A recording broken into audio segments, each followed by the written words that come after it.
Ang ulan sa labas ng kondo ni Maria sa Makati ay tila hindi titigil, gaya ng mga luhang 3 taon na niyang pilit na itinutuyo. Sa loob ng madilim na unit, tanging ang liwanag mula sa kanyang laptop ang nagbibigay ng buhay sa silid. Maria Montesa, isang sikat na news anchor, palaban sa harap ng kamera. Pero pag uwi sa bahay, isa lamang siyang babaeng nakakulong sa nakaraan. Inilapit niya ang kanyang daliri sa isang naka-frame na litrato sa ibabaw ng kanyang bedside table, si Arthur, ang kanyang yumaong asawa. 3 taon na, Arthur. Pero bakit pakiramdam ko kahapon nang tayo huling magkasama sa sasakyang yun? Pabulong niyang sabi. Ang boses ay nanginginig sa pait. Naalala niya ang bawat segundo ng trahedya. Ang tawanan nila sa loob ng kotse. Ang plano nilang bumili ng baby crib dahil plano na nilang magkaanak. At ang biglaang pagpalo ng isang rumaragasang truck. Ang huling narinig niya ay ang sigaw ni Arthur. Bago ang lahat, ay naging itim. Nang magising siya sa ospital, wala na si Arthur. At ang mas masakit, ang pinsala sa kanyang katawan ay naging sanhi upang hindi na siya magkaanak kailanman. I'm a broken vessel, Arthur. Isang basag na baso na kahit anong gawing dikit, hindi na mabubuo. Hikbi ni Maria habang isinusubsob ang mukha sa unan. Para kay Maria, tapos na ang usaping pag-ibig. Ang kanyang puso ay naka-private mode na. Hanggang sa isang gabi, napilitan siyang dumalo sa isang high-profile charity gala para sa MTC TV. Suot ang isang emerald green backless gown na bumagay sa kanyang morena skin. Naglakad si Maria sa gitna ng hall. Pero napatigil siya na makarinig ng isang tunog na tila humahaplos sa kanyang kaluluwa. Isang alpa. Sa gitna ng stage, nakita niya ang isang lalaking may mysterious vibe, si Eric Ong. Hindi siya yung typical na musician na naka-tuxedo. Naka-black button-down shirt lang siya, na bahagi nakabukas ang unang 2 botones, revealing ang silver necklace. Ang kanyang mga daliri ay tila sumasayaw sa mga kwerdas ng alpa. Nang matapos ang tugtog, nagtama ang kanilang mga mata. Si Eric ang unang ngumiti. Isang ngiting may halong pangaakit pero may respeto. You've been staring for 5 minutes. Either you like the music or you're planning to steal my harp. Biro ni Eric nang lapitan niya si Maria sa bar area. Natawa si Maria. Isang tunog na matagal na niyang hindi naririnig sa sarili. Neither. I was just wondering how someone like you can play something so celestial. I'm Eric. At ikaw? Ikaw si Maria Montesa, the woman who delivers the news with so much fire. Seryosong sabi ni Eric. Doon nagsimula ang kanilang situationship. Hindi ito yung traditional na ligawan.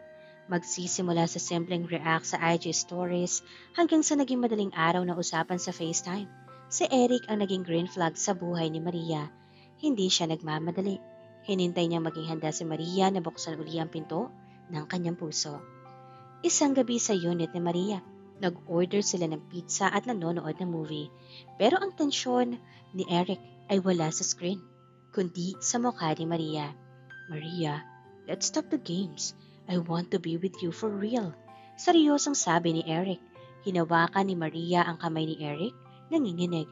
Eric, bago tayo mag-commit, kailangan mong malaman ng totoo. I'm a widow.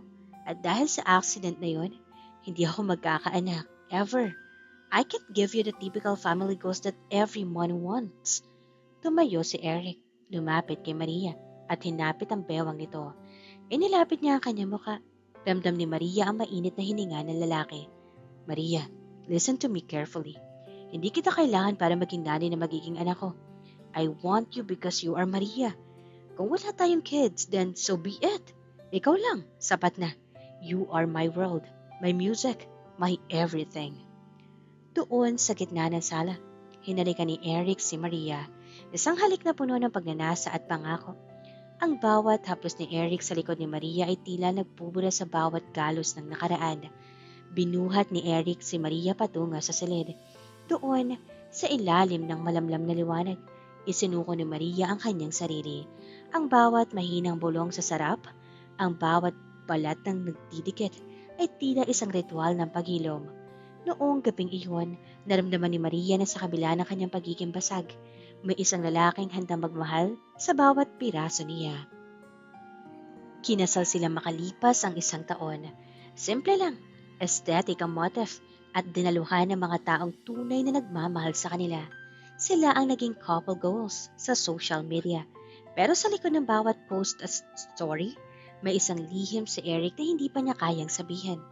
Isang hapon, habang nag-eempake si Eric para sa kanyang concert tour sa Hong Kong, nakita ni Maria na tila tulala ang asawa. Sweetie, okay ka lang? Parang may iniisip ka. Tanong ni Maria habang inaayos ang kurbata nito. Ah, wala to. Just nervous for the show. First time ko ulit sa HK after so many years. Sagot ni Eric. Pero umiwas siya ng tingin. Hindi alam ni Maria sa Hong Kong. Naghihintay ang isang babaeng magsisilbing glitch sa kanilang perpektong buhay. Si Tricia. Ang babaeng hindi lang basta nakaraan, kundi ang babaeng may bitbit na buhay na katotohanan na magpapabagsak sa mundo ni Maria. Ang Hong Kong sa gabi ay isang dagat na kumukutitap sa neon lights, amoy ng masarap na dim sum, at ingay ng libu-libong turista sa Tsim Shan Tsui. Pero para kay Eric, ang bawat kupas ng kanyang alpa sa entablado ng Cultural Center ay tila may kasamang kaba. Isang kaba na hindi niya maipaliwanag hanggang sa matapos ang kanyang huling kanta. Habang nagliligpit siya ng gamit sa backstage, isang staff ang lumapit sa kanya. Mr. Ong, may naghihintay po sa inyo sa labas. Sabi niya, old friend niyo raw po? Lumabas si Eric. Inaasahan na baka isa lang itong fan o datihang kakilala sa industriya. Pero tumigil ang mundo niya na makita ang isang babaeng nakasuot ng simpleng trench coat, may dalang payong at bakas ang pagod sa mga mata. Eric, it's been a long time. Bungad ng babae. Tricia? Halos pabulong na sabi ni Eric. Si Tricia ang babaeng huling minahal ni Eric bago dumating si Maria. Ang babaeng akala niya ay tuluyan ng nanirahan sa Canada kasama ang asawa nito. Anong ginagawa mo rito? Balita ko nasa Toronto ka na. Tanong ni Eric. Pilit na pinapakalma ang sarili. Umuwi ako dito months ago. My husband, he passed away. Cancer. Sagot ni Tricia. Ang boses ay nanginginig. Pero hindi yun ang dahilan kung bakit kita pinuntahan, Eric. Kailangan natin mag-usap. Nagtungo sila sa isang maliit, tago at seryosong cafe sa Nathan Road. Doon sa gitna ng usok ng mainit na tsaa, inilapag ni Tricia ang isang brown envelope. Nung nag-break tayo 5 years ago, Eric, I didn't know I was pregnant. Natuklasan ko lang nung nasa Canada na ako. Natakot ako. Pinakasalan ko si David dahil kailangan ng baby ng tatay. Tinanggap niya ang bata. Paliwanag ni Tricia. Binuksan ni Eric ang envelope. Ang unang tumambal sa kanya isang larawan ng isang bata. Mga 5 taong gulang.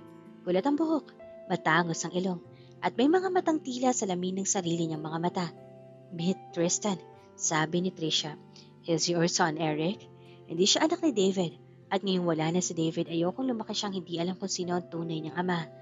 Para bang pinuhusan ng kumukulong tubig si Eric, ang batang hindi maibibigay ni Maria. Ang asawang mahal na mahal niya ay buhay na pala, humihinga, at nasa harap niya sa anyo ng isang litrato. Bakit ngayon lang, Tricia? Bakit nung kasal na ako? Tanong ni Eric. Ang boses ay puno ng bigati. Dahil alam kong masaya ka na, pero napanood kita sa TV. Nakita ko ang balita tungkol sa inyo ni Maria, Eric. Kailangan ka ng anak mo. Kahit kilalanin mo lang siya. Pagmamakaawa ni Tricia. Pag-uwi ni Eric sa Pilipinas, sinalubong siya ni Maria sa airport ng may mahigpit na yakap at matatamis na halik. Pero ramdam ni Maria na may mali. Ang mga halik ni Eric ay tila walang buhay at ang mga mata nito ay laging nakatingin sa malayo. Sweetie, may problema ba sa Hong Kong? Hindi pa naging successful ang shows? Tanong ni Maria habang nasa loob sila ng sasakyan. Successful naman, Maria. Pagod lang talaga ako. Masyadong exhausting ang biyahe. Pagsasinungaling ni Eric. Lumipas sa mga araw. Naging mailap si Eric. Laging nasa library, laging may kausap sa phone na pabulong. At tuwing papasok si Maria sa silid, ay bigla itong tatahimik. Ang dating masayang movie and chill ay napalitan ng dead air. Isang gabi, hindi nakatiis si Maria. Suot ang isang silk nightgown. Lumapit siya kay Eric na nakaupo sa tapat ng kanyang alpa pero hindi tumutugtog. Niyakap niya ito mula sa likod. Idinikit ang kanyang dibdib sa matipunong likuran ng asawa. Eric, miss na kita. Isang linggo ka na rito pero parang nasa Hong Kong ka pa rin. Bulong ni Maria habang hinahalikan ng batok ng asawa. Humarap si Eric pero sa halip na tumugon ng may pagnanasa, ay tila takot sa kanyang mga mata. Maria, I have a lot on my mind. Business stuff. Business? O baka naman may iba na? Biro ni Maria pero may halong kaba. Wala Maria, stop being paranoid. Medyo pasigaw na sabi ni Eric. Nagulat si Maria. Never siya sinigawan ni Eric. Umiiyak na tumakbo si Maria sa kanilang silid at doon nagkulong. Sa kabilang dako, naiwang nakasapuan noon ni Eric. Gusto niyang sabihin ng totoo pero paano? Paano niya sasabihin na sa babaeng hindi magkakaanak na mayroon na siyang anak sa iba? Isang hapon, habang wala si Eric dahil may recording, nagpa siya si Maria na linisin ang mga gamit na dinala ni Eric mula sa Hong Kong. Habang inaayos ang bulsa ng isang coat, may nakapa siyang matigas na papel, isang brown envelope. Nanginginig ang mga kamay ni Maria nang buksan niya ito. Ang unang lumabas ay ang litrato ni Tristan. Nanigas si Maria. Ang bata ay parang carbon copy ni Eric nung bata pa ito, base sa mga kwento ng biyanan niya. Father, Eric Ong.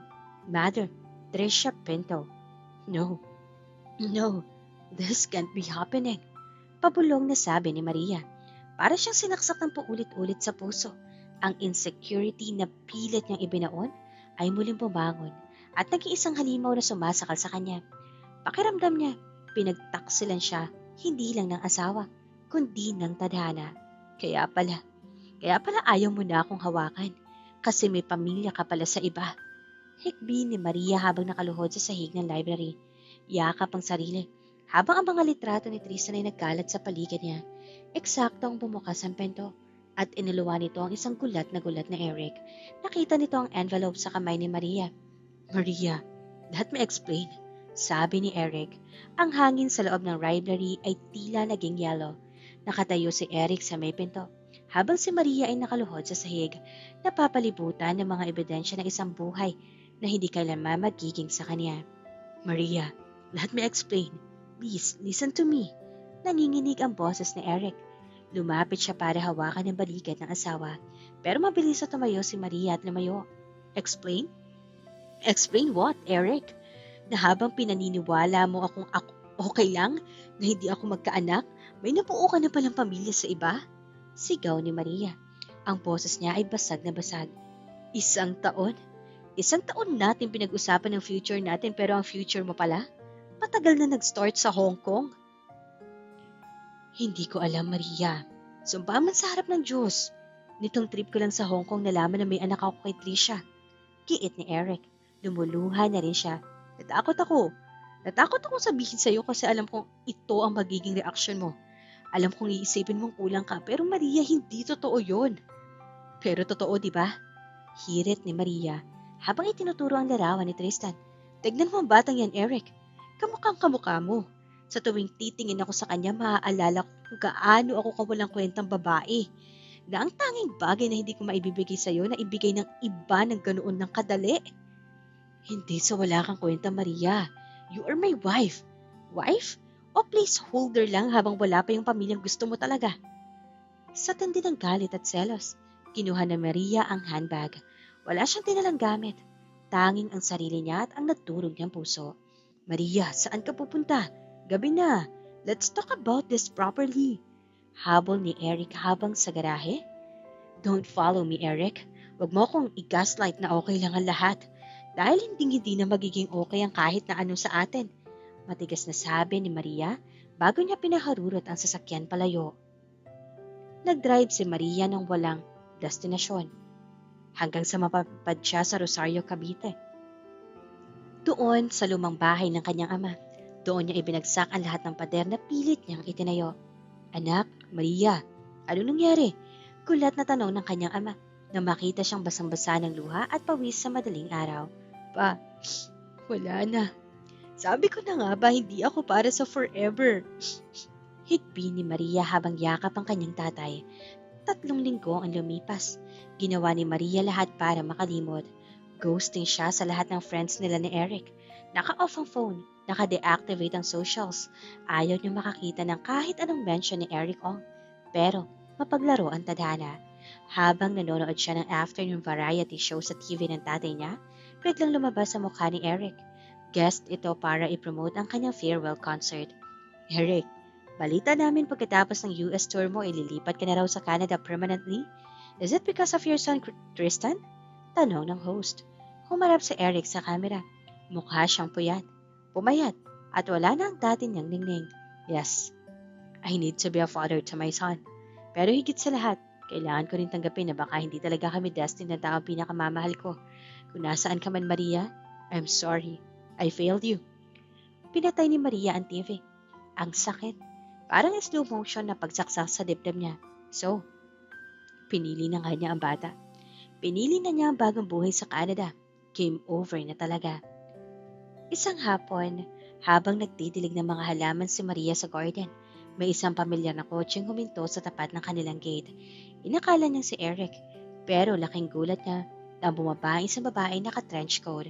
Si Trisha Pinto. Anong ginagawa mo rito? Para ipamukha sa akin na panalo ka na? Matigas na tanong ni Maria. Nandito ako para hindi para makipag-away, Maria. Malumanay na sabi ni Trisha. Nandito ako dahil nakita ko kung paano mamatay ang kaluluwa ni Eric. Simula nung iniwan mo siya, Maria. Please, listen to me as a woman. Pumasok sila sa loob. Doon ibinuhos ni Trisha ang katotohanan. Eric loves you so much. Nahanda siyang iwan ang career niya sa Pilipinas para lang huwag kang makaramdam ng awkwardness. Pag kinuha niya si Tristan, he was planning to stay in Canada not because he wants me, but because he wants to save you from the pain of seeing his son every day. Maria, noong nasa Hong Kong kami, ikaw lang ang kinukwento niya. Sabi niya, Maria's the best thing that ever happened to me.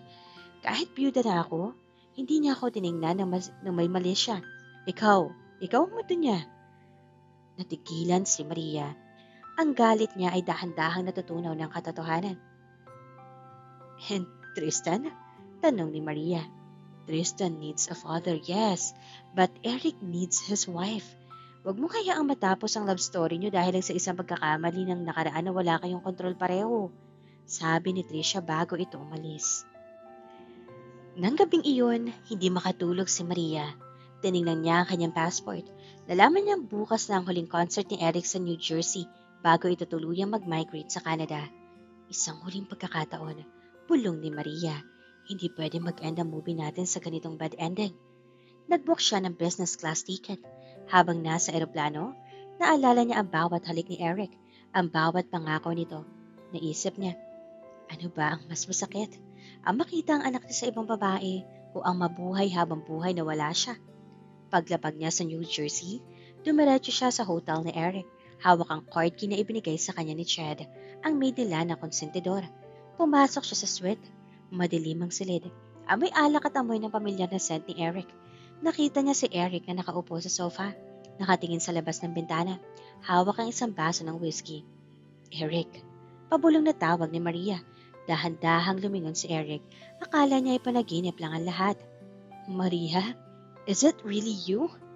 Sa loob ng malawak na suite sa Hyatt Regency, tanging ang mahinang ugong ng aircon at ang liwanag ng mga gusali sa labas ng bintana ang nagbibigay ng buhay sa silid. Nakatayo si Eric, tila isang rebultong hindi makapaniwala. Ang baso ng whiskey sa kanyang kamay ay bahagyang nangangatog. Maria, panaginip ba to? O baka sobrang lasing na ako kaya nakikita kita? Paus na tanong ni Eric. Dahan-dahang lumapit si Maria. Ang bawat hakbang niya sa carpeted floor ay tila may kasamang kaba at pananabik. Hindi ka nananaginip, Eric. Nandito ako. I'm real. Pinitawan ni Eric ang baso sa lamesa at sa isang iglap, sinalubong niya si Maria ng isang mahigpit na yakap. Isang yakap na tila ba natatakot siyang kapag binitawan niya ito ay maglalaho uli ang asawa. Isinubsob ni Eric ang kanyang mukha sa leeg ni Maria. Nilalanghap ang pamilyar na bango nito na matagal niyang ipinagkait sa sarili. I'm so sorry, Maria. I'm so sorry for everything. For the secrets, for the silence. Hikbi ni Eric, isang matipunong lalaki, sikat na harpist, pero ngayon ay tila isang batang nawawala sa nahanap na ang kanyang tahanan. Humiwalay ng kaunti si Maria at tinignan ang mga mata ni Eric, mga matang puno ng puyat at pagsisisi. Nakausap ko si Trisha. Eric, sinabi niya sa akin ang lahat. Sinabi niya sa akin na handa kang iwan ang lahat dito para lang hindi ako masaktan. Bakit, Eric? Bakit mo naisip na ang solusyon ay ang iwan din ako? Dahil akala ko, ako ang sumira sa iyo, Maria, na sa tuwing makikita mo ko maaalala mo yung kulang sa atin. Sagot ni Eric habang hinahaplos ang pisngi ni Maria. Mali ka, Eric. Bulong ni Maria habang hinahawakan ng kamay ng asawa. Ang mas masakit ay ang mabuhay na wala ka. Tristan is your son. He is a part of you. At kung mahal kita, kailangan kong tanggapin ang bawat bahagi mo, pati yung bahagi na nakaraan mo na hindi ko kasama. Sa gitna ng madilim na silid, tila huminto ang mundo. Ang tensyong namuo sa loob ng isang buwang paghihiwalay ay biglang naging apoy ng pagnanasa.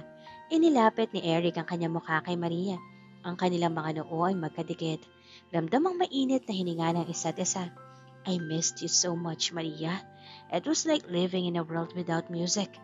Pabulong na sabi ni Eric bago niya sinakop ang mga labi ni Maria. Ang halik na iyon ay hindi lang basta halik. Ito ay isang paghingi ng tawad, isang pangako, at isang matinding pag-amin ng pag-ibig. Masidhi, mabangis, at puno ng gutom. Itinulak ni Eric si Maria ng dahan-dahan patungo sa malambot na kama. Sa bawat haplos ni Eric sa bewang ni Maria, tila pinubura nito ang lahat ng insecurities na nararamdaman ng babae. Dahan-dahang inalis ni Eric ang jacket ni Maria, habang ang mga kamay ni Maria ay naglalakbay sa matipunong harapan ni Eric. Binubuksan ang bawat butones ng polo nito. Sa ilalim ng malamlam na ilaw, ang kanilang mga balat ay tila nagliliyab sa tuwing nagdidikit. Sa'yo lang ako, Maria. No one else, always you. Pulong ni Eric habang hinahalikan ng balikat at leeg ni Maria, pababa sa kanyang harapan. Noong gabing iyon sa New Jersey, muling nagdiig ang kanilang mga kaluluwa. Walang kamera, walang fans, walang multo na nakaraan. Tanging ang dalawang pusong nagkasakitan pero piniling maghilom sa piling ng isa't isa. Ang bawat pulo ng sarap ni Maria at ang bawat galaw ni Eric ay tila isang symphony, isang musika na sila lang ang nakakaalam ng nota. Sa gitna ng romansa, naramdaman ni Maria na hindi na siya broken. Na sa kabila ng lahat, siya ang main character sa buhay ni Eric. Nagising si Maria na nakayakap sa kanya si Eric. Ang sikat ng araw sa New Jersey ay bahagyang tumatago sa kortina.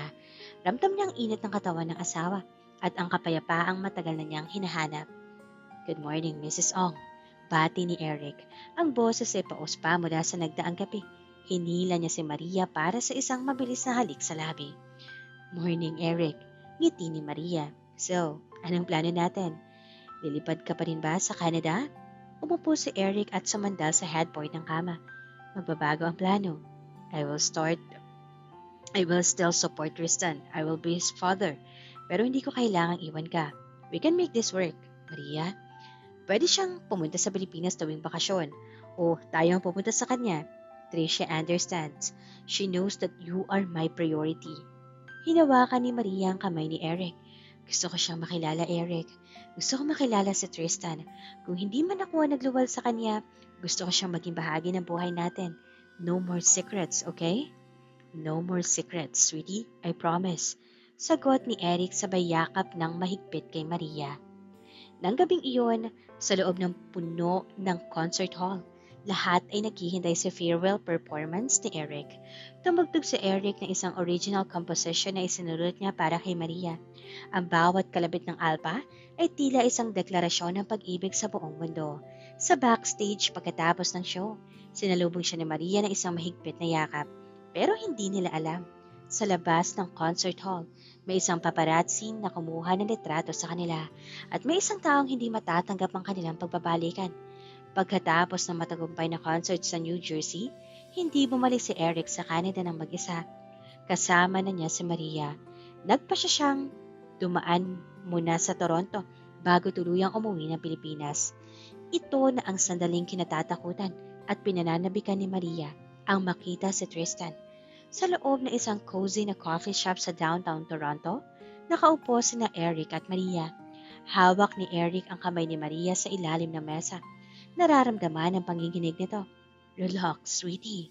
Tristan is a good kid. He'll love you. Pag-aalo ni Eric. Bumukas ang pinto at iniluwa si Tricia. Hawak ang kamay ng isang batang lalaki na nakasuot ng makapal na blue jacket at beanie. Tumigil ang mundo ni Maria. Ang bata ay parang maliit na bersyon ni Eric. mula sa kulot na buhok hanggang sa malalim na dimples kapag ngumingiti. Daddy! Sigaw ni Tristan sabay takbo patungo kay Eric. Binuhat ni Eric ang bata at hinalikan sa pisngi. Hey, big guy, I missed you, Tristan. I want you to meet someone special. This is Maria. She's my queen. Tumingin si Tristan kay Maria na may pagtataka. Ang puso ni Maria ay tila sasabog. Dahan-dahan siyang lumuhod para maging kapantay ang bata. Hi Tristan, I'm Maria. Malumanay niyang sabi. Pilit na itinatago ang pangikinig ng boses. Are you an angel? Daddy said his queen looks like an angel. Tanong ng bata sa inosenteng tinig. Napaiyak si Maria, hindi dahil sa lungkot, kundi dahil sa purong kabutihan ng bata. Niyakap niya si Tristan at sa unang pagkakataon, naramdaman ni Maria na ang pagkabigo niya bilang babae ay napalitan ng isang bagong misyon, ang maging pangalawang ina sa batang ito. Ngunit habang maayos na ang lahat sa Canada, isang bagyo ang namumuo sa Pilipinas. Ang mga biyanan ni Maria sa una niyang asawa, ang mga magulang ni Arthur, ay napanood ang mga viral photos ni na Eric at Maria sa New Jersey. Para sa kanila, isang pagtataksil sa alaala ni Arthur ang mabilis na pag-move on ni Maria. Hindi ko matatanggap ito. Ang anak ko, bulok na sa lupa. Tapos siya, hayahayang buhay sa piling ng isang musikero? Sigaw ni Doña Aurora, ang ina ni Arthur, habang kausap ang kanyang abogado. Ginamit ng pamilya ni Arthur ang kanilang koneksyon sa media. Naglabas sila ng mga blind items at exclusive interviews na nagpaparatang na matagal na raw niloloko ni Maria si Arthur bago pa ang aksidente. Layunin nilang sirain ang reputasyon ni Maria sa MTC TV. Paglapag din na Eric at Maria sa naiya, sinalubong sila ng sandamakmak na paparazzi. Maria, totoo ba ang paratang ng pamilya Montesa na ginamit mo lang ang pera ni Arthur para tustusan ang karir ni Eric? Eric, totoo bang may anak ka sa labas at ginagamit niyo lang si Maria para pagtakban ng skandal? Halos hindi makadaan ang mag-asawa. Sa loob ng sasakyan, nanginginig si Maria. Eric, bakit nila ginagawa to? Alam nilang mahal ko si Arthur pero kailangan ko ring mabuhay. Shh! Don't listen to them, Maria. Inggit lang sila dahil nakita mo ang kaligayahang hindi nila maibigay sa'yo. Sabi ni Eric habang inahaplos ang buhok ni Maria. Dinala ni Eric si Maria sa isang secret rest house sa Tagaytay, doon malayo sa ingay ng Maynila. Sinubukan nilang bawiin ang katahimikan. Sa gitna ng malimig na simoy ng hangin sa Tagaytay, nagpaaboy si Eric ng fireplace ng rest house. Naglabas siya ng wine at 2 baso. Nakaupo si Maria sa carpet. Nakatingin sa labas kung saan tanaw ang bulkang Taal sa ilalim ng liwanag ng buwan. Maria, look at me. Sabi ni Eric habang tumatabi sa kanya. Eric, baka tama sila. Baka sumpa ako sa lahat ng lalaking mamahalin ko. Una si Arthur. Ngayon naman, sinisira ko ang karir mo. Malungkot na sabi ni Maria. Hinawakan ni Eric ang baba ni Maria at itinaas ito para magtagpo ang kanilang mga mata. Listen to me. You are not a curse. You are a blessing. Ang karir ko? Pwede mawala yan, pero ikaw, hindi kita bibitawan. Let them talk. As long as we have each other, and as long as Tristan's safe. Nothing else matters. Inilapit ni Eric ang kanyang labi kay Maria. Isang halik na mas malalim, mas mabusok, at mas mapanindigan kaysa sa New Jersey. Sa gitna ng lamig ng Tagaytay, ang init ng kanilang pag-iibigan ang namayani. Inihiga ni Eric si Maria sa carpet sa harap ng fireplace. Sa bawat haplos ni Eric, tila sinasabi niya sa asawa na siya ang kaisa-isang reyna ng kanyang buhay. Ang kanilang pagtatalik noong gabing iyon ay hindi lang basta pagnanasa. Ito ay isang pakikinig malaban sa mga mapanghusgang mata ng mundo. Isang sumpaan na kahit anong intrigang ibato, mas titibay ang kanilang pagkakapit-bisig. Kinabukasan, isang tawag ang natanggap ni Eric mula kay Tricia. Eric, kailangan naming lumipad dyan sa Maynila. May emergency sa family ko sa Maynila at wala akong mapag-iiwanan kay Tristan. Pwede ba siyang tumira muna sa inyo? Nagkatinginan sina Eric at Maria. Ito na ang tunay na pagsubok, ang pagtira ng anak ni Eric sa iisang bubong kasama si Maria. Is it okay with you, sweetie? Tanong ni Eric. Huminga ng malalim si Maria. Ngumiti siya, isang ngiting puno ng determinasyon. Yes, dalhin mo siya rito. This house needs the noise of a child. At ipapakita natin sa pamilya ni Arthur na hindi tayo natatakot sa kanila. Pero sa kabilang panig ng lungsod, may isang plano si Doña Aurora. balak ng gamitin si Tristan para tuluyang wasakin ang pagsasama ni na Eric at Maria. Ang hangin sa Tagaytay ay kasing lamig ng titig ni Doña Aurora nang bigla itong sumulpot sa isang gate ng rest house ni na Eric at Maria. Kasama nito ang ilang tauhan ng media at isang abogado. Hawak nila ang isang petition for damages laban kay Maria. Pinararatangan itong nagnakaw ng yaman mula sa estate ni Arthur. Maria, lumabas ka riyan! Akala mo ba matatakasan mo ang kasalanan mo sa anak ko? Sigaw ng matanda sa labas ng gate. Lumabas si Maria, suot ang isang simpleng white linen dress. Kalmado, pero may otoridad. Sa tabi niya ay si Eric, na mahigpit na nakahawak sa kanyang baywang. At sa gitna nila, nakahawak sa kamay ni Maria ay ang batang si Tristan. Doña Aurora, tama na po. Panimula ni Maria. Mahal ko si Arthur, at alam niyo yan, lahat ng ibinigay niya sa akin, ibinalik ko sa foundation na ipinangalanan sa kanya. Wala akong kinuha kahit 5. At sino ang batang yan?